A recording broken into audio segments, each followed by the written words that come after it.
başını okuşqa mebursun.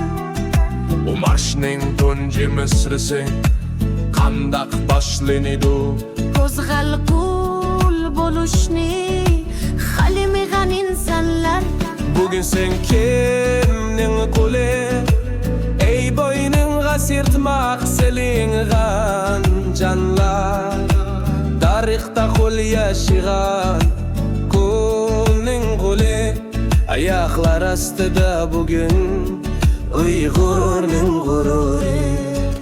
Çöllarda dağ bo'ldi shahidlarning başingakleri. Derya bo'lib oqmoqda ko'z yoshlaring va qonlaring.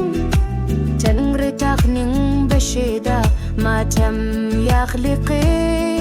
Ey xalqim, Hayvanlardan kadirsiz mu senin canların? Tarixta kim edin, bugün kim oldun?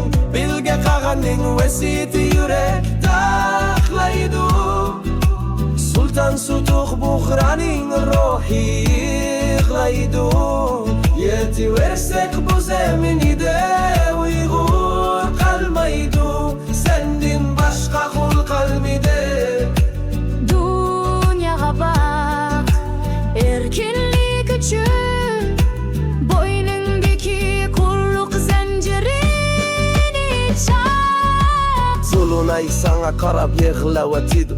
Feryadlerin şiddetlik boranğa aylinim yeşerini gezivatidu. Senin azabinğa şahit bolgan koyaş çidimay özünü köydürüvatidu. Bizni kolluğan yok demin, Allah seni kollavatidu.